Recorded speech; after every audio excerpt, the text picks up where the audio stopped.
Fostering connection through vulnerability, the People Pleaser podcast validates struggles, celebrates growth, and inspires positive change. Together, let's embrace authenticity, challenge patterns, and evolve with compassion. Hello, everyone. It is Corie, your host. Welcome to the People Pleaser podcast. I am feeling a little rusty, and the reason for that is I, up until today, have been about 2 weeks ahead in recording, and I decided that I wanted to actually catch up and get a little bit closer to real time with my recordings. And so that just meant that I haven't recorded in probably 2 or more weeks, and I was almost like, what do I, who am I, what am I doing here? And, I actually really did like having things scheduled out and sort of almost batched, like prepared, pre-prepared. But I found that I kind of wanted to talk about it a lot sooner. And I found that at the time of recording, that is when that idea was fresh in my mind and really, at the surface, and I wanted to talk more about it, but I found myself holding back and waiting until the episode came out so that I could kind of promote it and talk about it, talk about the topic around the episode. And so I'm trying this out. So we'll see how it goes. The other reality is that I have been so sick, and I think this will be the last episode that I talk about my sickness because I've exhausted the topic, but it is just so perplexing to me that this illness, whatever it is, has just been lingering and lingering. And so the people pleasing that I encountered this week was I took almost all of last week off work. And so this week, even though I had felt really confident with the time I took off work, I was feeling really proud of myself for taking that time and just prioritizing my health, speaking to my needs. This week I came back and I had this really apologetic, frantic type energy where I was feeling guilty for taking that time off, and I wanted to prove to my boss and prove to my clients, I'm still dependable. You can still count on me. I'm back, better than ever. You won't be affected by my absence. And so I had to check myself a couple times where I found myself kind of getting into some apologizing and just sort of overdoing it, overdoing my rationale. It's people don't need the whole song and dance. You're back to work. That's all anyone can really expect. So, I think as the week went on, I kind of regained my confidence, but it can be a little bit jarring when you're away for a week, and not only were you away, but life has just kept moving. And so there's that element of playing catch up and trying to figure out what you missed and what you're behind on. And you know how it goes. So, in the grand scheme of people pleasing, I would say that was pretty minor, but I definitely rubbed up against it. And so actually the topic I want to discuss today is around my job and is around the role of people pleasing and how it pertains to the helping industry and, helping professions. So I know I've talked about my career on a couple of different episodes now, but I want to take a little bit of a deeper dive into how it can be really challenging for us in the helping field to leave the helping field or to pivot within the field to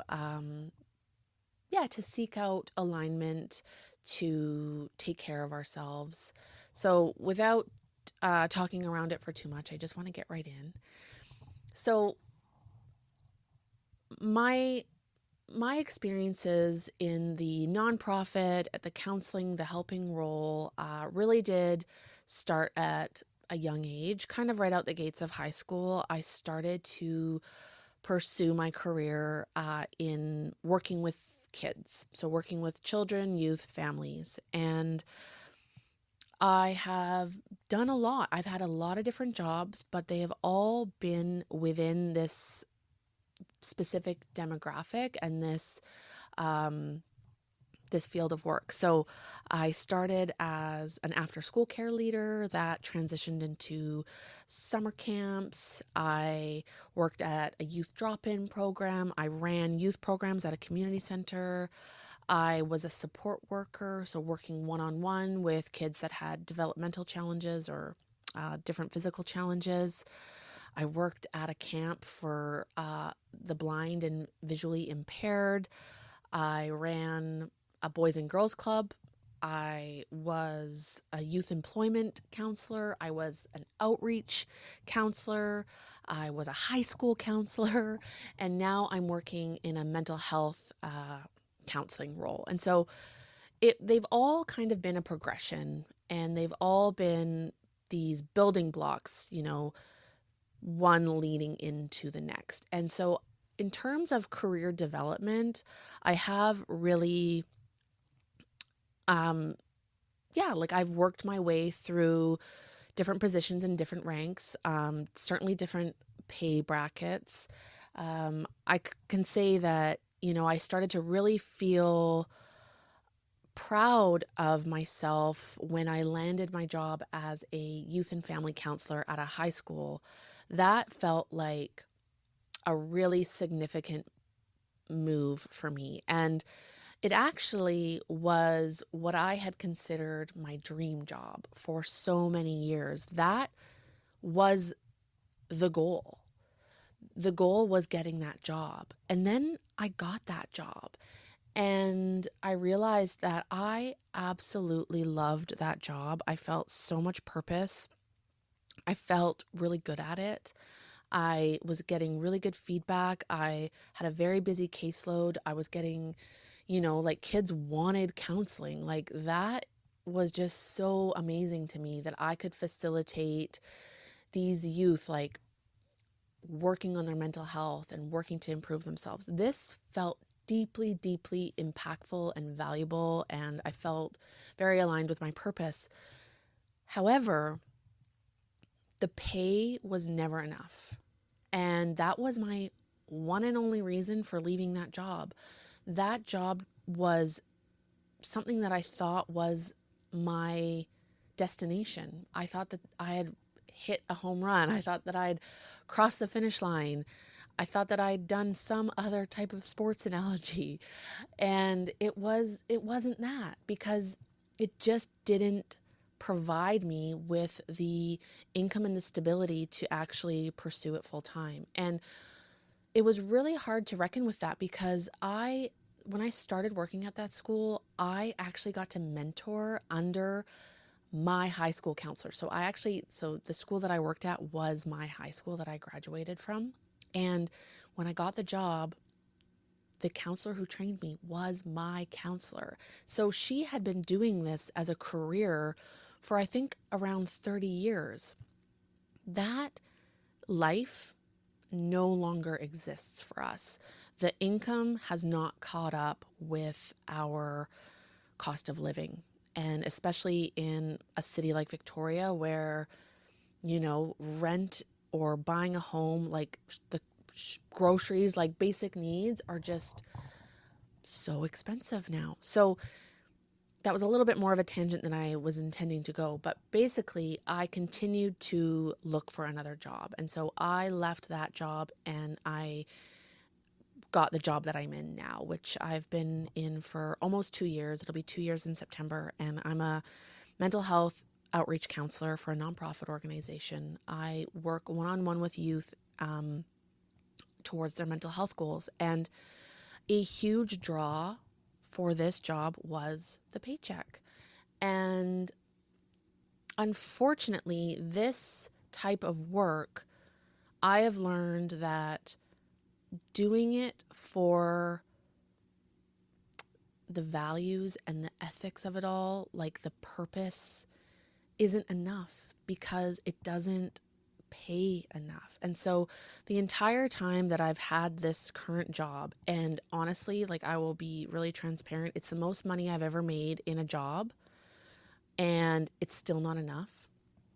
And so the entire time that I've had this job, I've had a second job. So I haven't shared this, but I also work for a family as a house manager, and I think I want to do an entire episode on that experience because I have a lot to say. But essentially, I work for myself, and I work for one family, and so every day after my 9 to 5, I go and I work in this family's home, and I basically just help them with everyday upkeep of their home. They're a busy working family. They're, two working parents with two young, like school aged children. And I basically just go in and I try to basically hit the reset button on their house so that they can focus on getting dinner on the table, getting the kids in the bath and to bed. So even though I am making the most money I've ever made in my career, I still have to supplement that with a second job.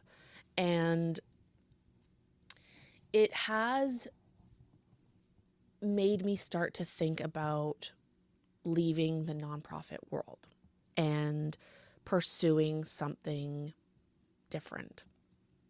And as I have deliberated this and thought about this, I started to think about a time where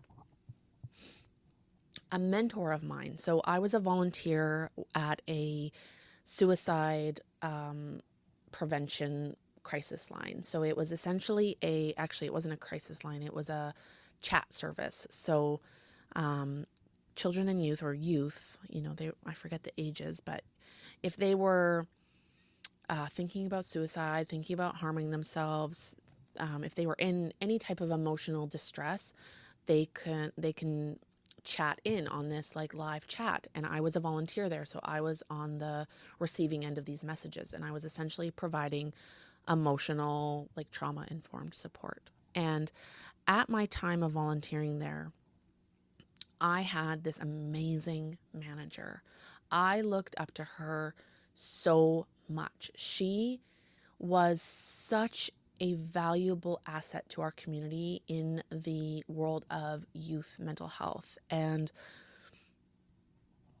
I just appreciated her approach so much, to the point that we actually ended up collaborating on a workshop together. So we kind of, off the side of our desks, put together a non-suicidal self-injury workshop, so NSSI workshop, where we went around and we built this curriculum.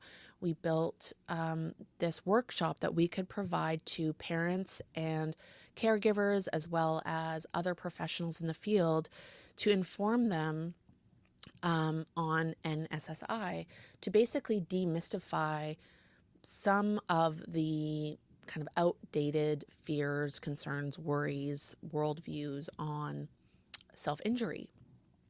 And I, at that time, was like, oh my gosh, like, I can't believe that this woman, this manager of mine, like, sees something in me and like wants to do this together, and sees me as valuable and being a peer, like being someone that she wants to work with and kind of be on the same level. I admired her so much, and I truly looked up to her. It was one of those moments where I felt like I was kind of meeting my role model, or my idol, or my mentor.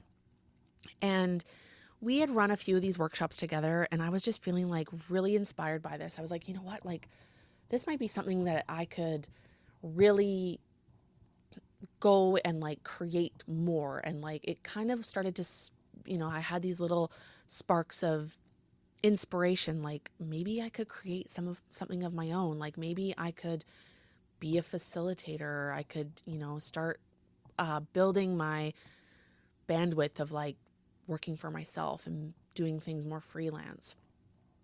And just as I felt like we were really building some momentum, she told me that she was moving to Vancouver and that she was actually leaving the nonprofit world. I remember feeling so disappointed. And it's hard for me to admit that.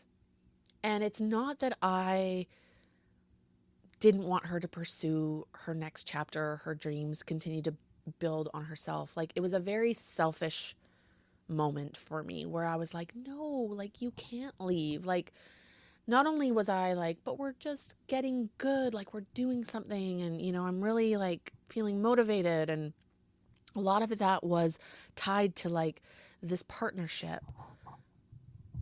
But I also was like, you can't leave the nonprofit world. Like, we don't leave. We stay. We continue to do this even when it doesn't make sense for us anymore. We continue to stay. And I had a really difficult time accepting the idea that someone could leave the nonprofit world. And I now, over the years, have done a ton of reflecting on this. And it comes down to like, well, there's a few things. One is that when you're in this line of work, there is so much external praise and validation that exists. So often, I am met with people telling me, like, how valuable this work is and how important it is that there are people like me doing this work, and somebody's got to do it, and we're so glad it's you. And, like a ton of just like people being like, well, basically, I could never do it, so I'm glad you are. Or, truly, like, it's true, like, we do need this work. But what people don't realize is that this work, although it is valued on a human to human, like, I do truly believe that people in my circle, in my life, the organizations I work for, the parents, the children, everything, like, we all believe in mental health and the importance of this work. Our governments, our society on these like bigger scales do not. And that is why almost every single nonprofit organization that I work for is constantly faced with budgeting challenges, constantly faced with like, well, we don't have enough money to do that. We don't have enough money to pay you livable wages. They're they're reliant on like grants and donations, and it is always like I've been faced with so many times where I don't know if my contract will be renewed because of funding.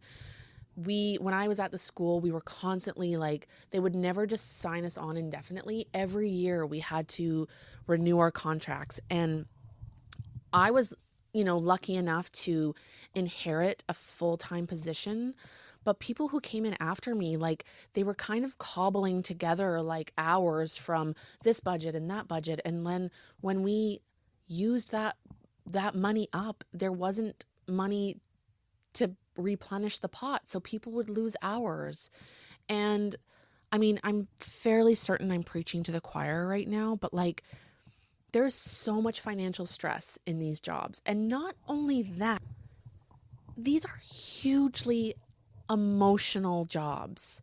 This is not a job that you can do half-assed or half-heartedly. Like, you have to go all in to do this job well. And that's not to say that you can't have boundaries and that you can't, structure yourself in a way that you're still safe and protected. But like, we are taking on a huge emotional load. And so our society, like, everyone is saying it's important, but no one is actually willing to structure these jobs in a way that it makes sense for the people doing the jobs. And so I've, to a certain degree, just accepted that. I've accepted, like, well, in order to do the job that holds meaning, holds value, is important, feels purposeful, I have to sacrifice financial stability. I have to sacrifice my own mental health. I have to sacrifice, like, I now, it's what do I even say? Like, I live in a relatively small city. I know too much about too many people. Like, I have worked in this field for so long that I run into like former clients. Run into their parents. Like, there's so much that like this job never ends. Like, I am always in this job. And part of that is my own doing. And, it's been a very long road to learn about boundaries and keeping myself safe, keeping my anonymity. Like, but like I've also worked in jobs where like I'm expected to text and make phone calls, but they won't provide me with a work phone. So like my personal number is out there. And so the impact of these jobs, the emotional toll, like there's just so much I could say.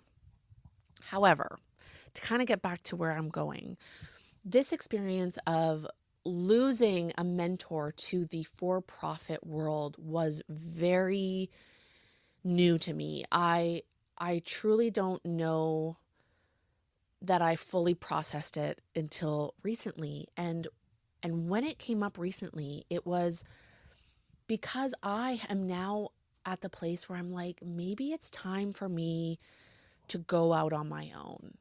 And I have had feedback from so many different people, primarily my husband, because he just believes in me like wholeheartedly. I'm so lucky. But like people are saying, Corie, like you have skills, you have experience, you could do this on your own. You don't need to be attached to a nonprofit anymore. You don't need to be attached to an employer. You can be your own boss. You can be your own employer. And I feel like there are parts of me that are still really clinging on to this identity of like I work for the nonprofit world, I work in the mental health field, and feeling like the only way to do that is just by surrendering to these terms. And what I learned from, you know, this mentor like leaving is that you can leave and you can still find work that is rooted in value, rooted in purpose, rooted in your skills, rooted in your experience, but that makes more sense for who you currently are and what you currently want and need. So I have had, these reasons for staying for a really long time. And I fear leaving because it's like, well, I've created such a niche for myself. I've created such an identity.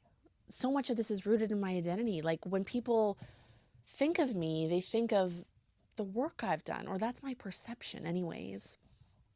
And there's fear that like in order to step more into my power, step more into my authenticity, I would have to neglect or abandon certain parts of me, abandon my values, abandon my experience, abandon this identity. And, like, I've been really lucky that, like, I live in this city where we're a pretty tight-knit group of whether it's counselors, youth workers, people who work in the nonprofit world, like, we all kind of know each other. And quite frankly, I have created a bit of a name for myself in this industry. Like, I go to events and networking opportunities and I start new jobs and I know people and they know me. And I think that that has also given me new opportunities and new jobs. And so there's this fear that like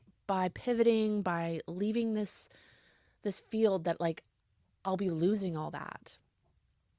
It's not true. That is just fear. And even if things do look different and things will change and I'll have to start certain things new, there will be more people. There will be more opportunities. There will be more experiences. Like it's not a death sentence. Like especially if I feel that I'm stepping closer and closer towards the career I want, the purpose I want, the things I have to give. Like that's another thing. Like I feel that in this job that I'm currently in, there's still so much that I want to give that like the parameters of this job, I would actually be stepping way out of like my role to truly be aligned with like the gifts I have to give.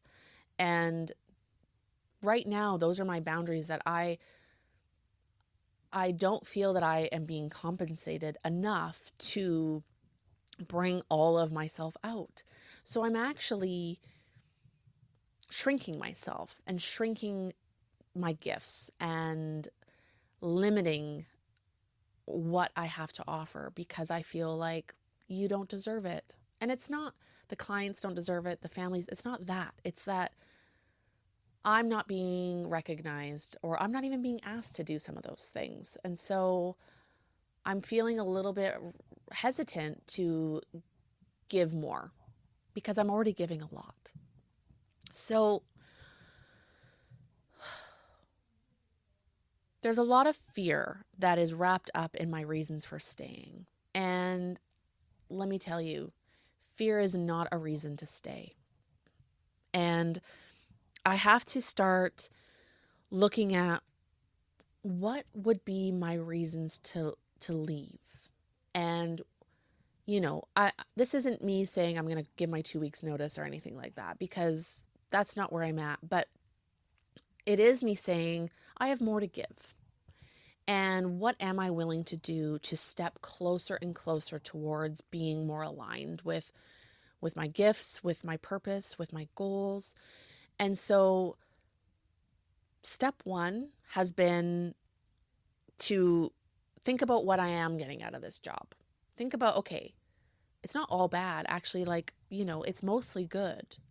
But what am I getting and what is still missing? And just kind of getting clear on like, okay, this informs my next move. And it also is giving me like reasons to stay. And it's important for me to stay rooted in my reasons to stay, but to stay aware and like keep my eyes open to why I would leave.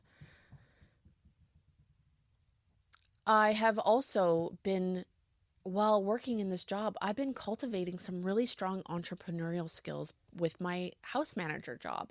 And that is not something I give myself enough credit for. Like, I've actually built a career, I've built this job, I've built this position, and that has taught me so much about being my own boss, creating something that, like responding to a need. The the reality is that like that job feels so easy to me. And not because it's like not challenging, but because I'm doing it because I want to. And like I've met the best family in the entire world and I get to work with them and I get to like be in their space and in their bubble every day. So I I do appreciate this opportunity that I've had to like create this business.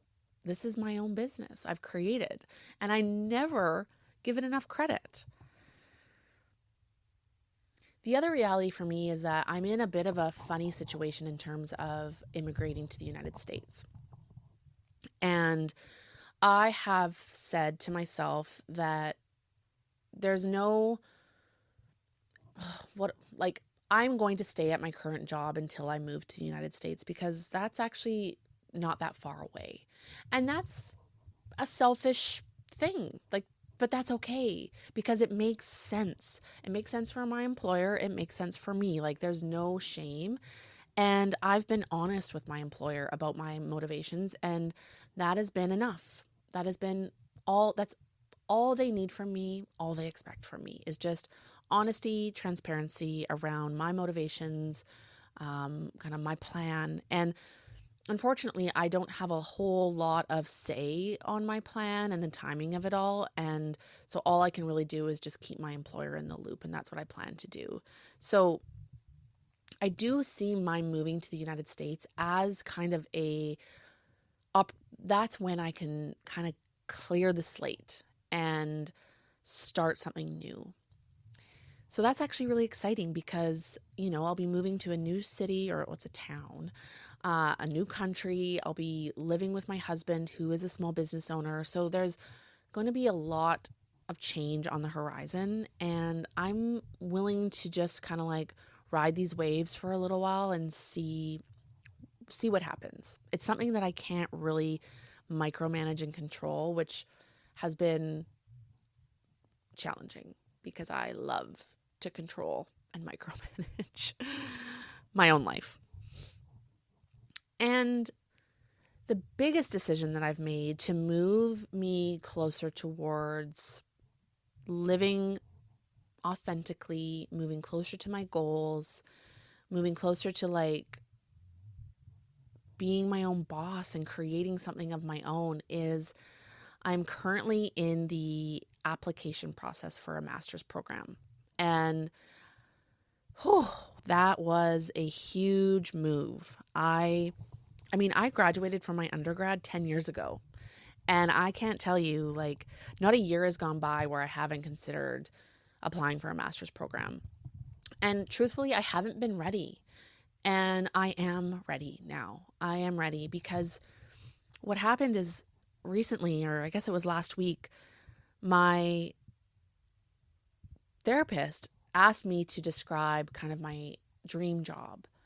And I could paint the most beautiful picture of my dream job, but I was so resistant to call myself a counselor because I have it in my head that I'm not worthy of that. So we will unpack that in another episode. Don't you worry. But at the end of it, and I know I spoke about this a little bit on my last mini-sode, but at the end of it, she's like, so you're describing a counselor. Like, let's just call a spade a spade.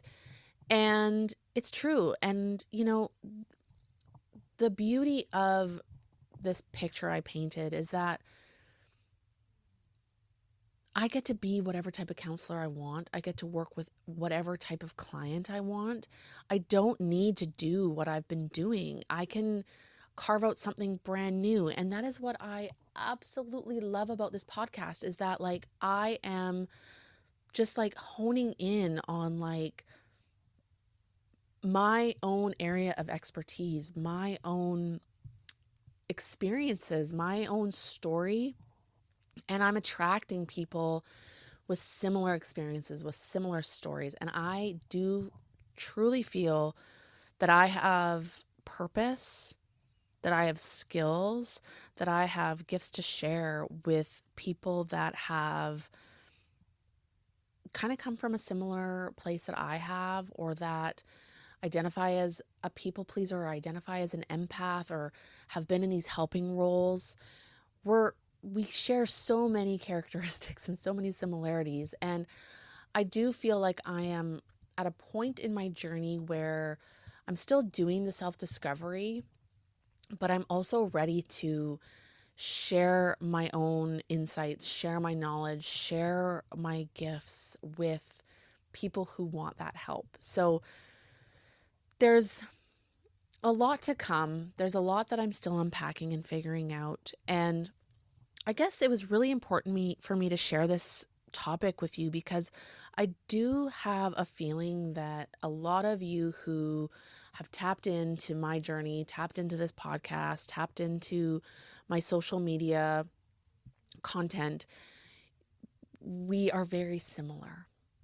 We share a lot of these characteristics of putting our needs last, kind of staying in the molds that we've either been put in or put ourselves in and we don't know how to get out of. Being big feelers, being motivated by feelings and emotions and this deeply like values-based work. And none of this is bad. Like this is all beautiful. This is all important.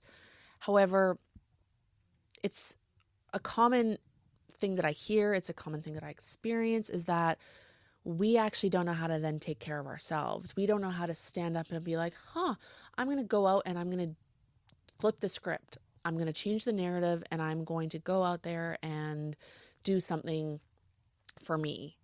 And I think that was my biggest like whoa moment with my mentor leaving the nonprofit world is that she was saying, you know what? it's time. It's time for me to go out there and pursue something that um, probably compensated her more, probably gave her like growth and like development to like hone in on new school skills and new opportunities.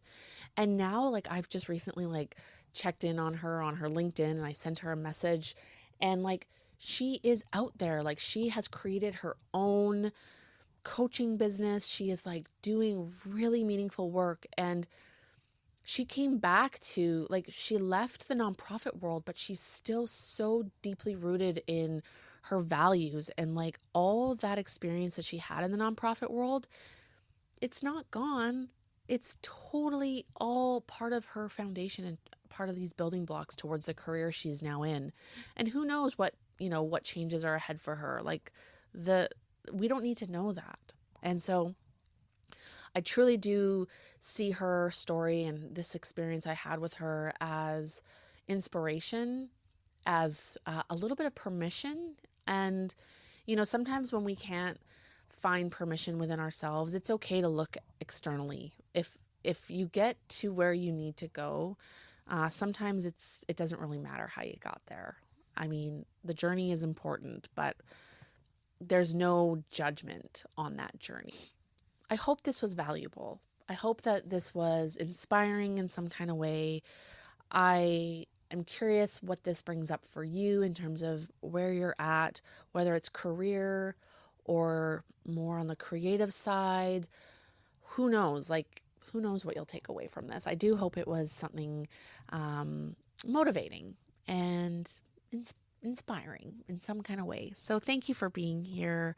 I am always keen to continue this conversation over on Instagram in the DMs. So please never be shy to reach out. I really do value connecting with you.